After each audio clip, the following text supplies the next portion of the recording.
All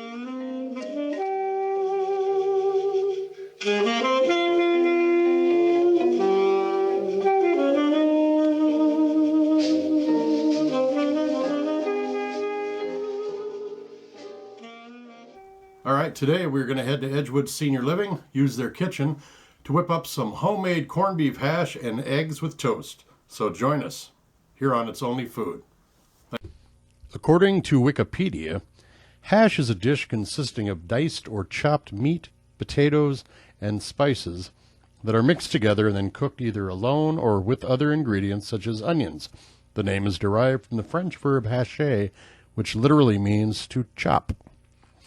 As we can see in here, we have our star of our show first, the corned beef. This is some brisket that we cooked off for St. Patty's Day. This is a leftovers dish, basically, so we are using leftovers here.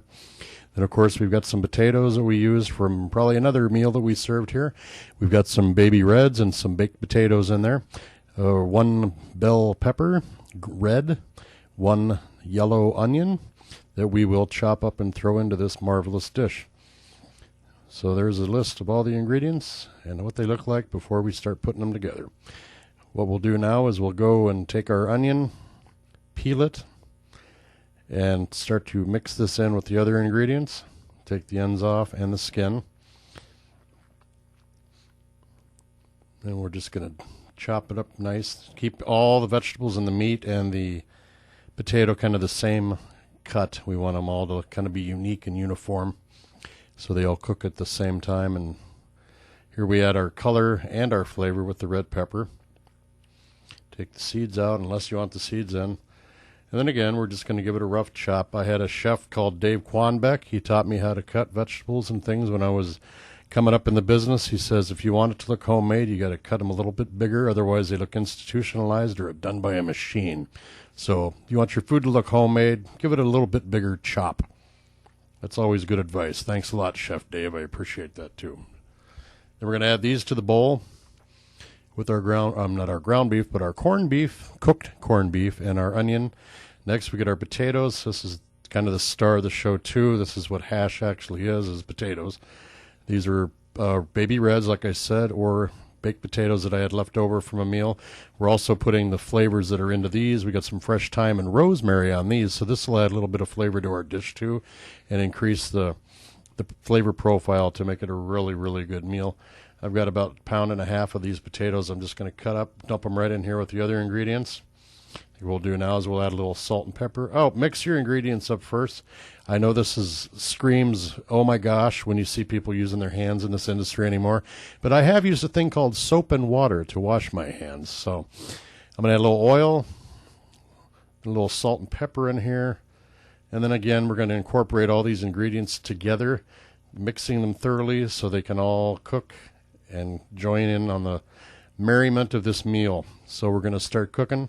After I wash my hands, we'll take this over to the grill and we'll start cooking it.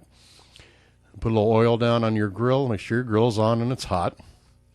And then you can use whatever size scoop, spoon, or tong you want to use to put this on. Or you can use your hand. But we're going to use a scoop. We're going to put some down on the grill here and let it start cooking. Get a different angle of this. That just smells so good with all the different things in it. We'll put a lid on this, let it start cooking while we talk a little bit more. All right. Corned beef hash becomes especially popular after the World War II in Britain and other countries in Europe because of the scarcity of meat and the availability of it because of rationing. So this was a popular meal after World War II and probably during the war too. Then, of course, we're going to throw our egg on the grill now that we've got the corned beef hash cooked and hot. This is kind of a famous little British dish, I guess. I'm not real sure because I've never been to Britain. And just flip that egg over. You can leave it up, coddled. You can do it poached, however egg you want to do. I think traditionally it's kind of poached on there, if I'm not mistaken. Or you leave it up. That gives it a little color, too, because you got the yolk showing. But this is a really good meal. I've got this on my menu right now. So we're going to take this and put it onto the grill, or I'm sorry, onto the plate. And we're going to pop our egg on there. And then we'll slide over to the counter here where we can put some toast on it and garnish it. Hash has recently made a comeback as more than just a dish for leftovers and breakfast of last resort. High-end restaurants are now doing this and offering sophisticated dishes of hash. The first dedicated cookbook to hash was published in 2012, which offered a variety of different kinds of hashes, so it is coming back. But this is our version of it. Thank you for joining It's Only Food. Well, that's it. That was corned beef hash and eggs. I should say that was homemade corned beef hash and eggs. Look pretty good. Our residents love it. I hope you will too.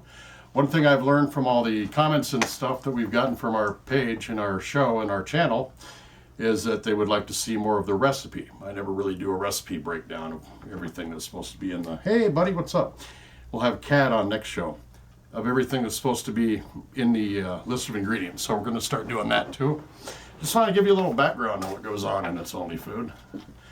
The show opener has changed. I have found the piece I used when I did this show back in the 2000s. We did it in Mound, Minnesota. And I found the jazz piece that I used for that to do the show opener. You've noticed that the show opener has changed a lot, but now I think we're going to stick with that. It's a Stan Guest piece called Autumn Leaves, and it's a very nice, so we're going to use that now. Back when I did it on video cassette, lots of things have changed. Just to explain a little bit about the background of how we do this show.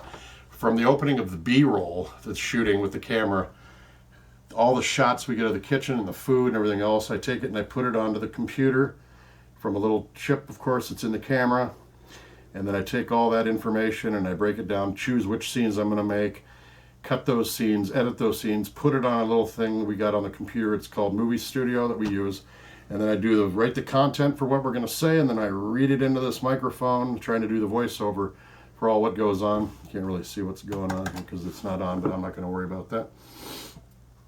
So a lot of work involved. It takes about 4 hours from start to finish. After we do the voiceover, then you got to place the annotations and the call to action into the video on YouTube to get you guys to watch it and continue watching it, and to subscribe and to share and do all that good stuff. Do want to do a shout out to some more people at Edgewood Senior Living. Bambi, Mary, Mackenzie, and Sydney at Edgewood Senior Living Receptionist Desk. They do a wonderful job at their job, and they're also big fans of the show. Also want to give a shout out to all the people that work and slave in the restaurant industry. Sometimes those big name chefs and people on TV get all the love, but I want to tell you guys right now, we love what you do. We're glad you do it, and you're just trying to make ends meet and make a living, and we love you for it. So keep on working hard. And if you're out there eating, give some love to those people because they do work hard. I'd like to say thanks for joining us, and please subscribe, comment, share our videos on social media, on your posts and pages, and make sure the people on your posts and pages share those too to get it out there. I am learning about Twitter right now, so I'm going to try to use that as an effective tool to get this show out there. We do a lot of things. I want to make sure that I get this video out there so we can help people learn how to cook better and be more comfortable in the kitchen. If you follow the link right there in the corner, that's a little watermark of me cooking with a little pan. Right there in that corner, it's a link to get to the channel page where you can actually subscribe to this show. So we have increased our numbers of subscribers twice. Now we had 29, now we got about 50. So thank you for that. I appreciate you doing that. Make sure the word gets out because we're getting better as we go along. We're going to get new equipment, and we're going to try to make the show a lot better in the content, and also, like I said earlier, get those list of ingredients in there because that is feedback that I have gotten from some of the people that watch this, so I appreciate that. I'd like to get those videos out there. Anyway, that's it. Homemade corned beef hash. Thanks for watching. Thanks a lot for watching It's Only Food. This is Chef John Politte. I love you. Take care of yourselves. Have a wonderful day.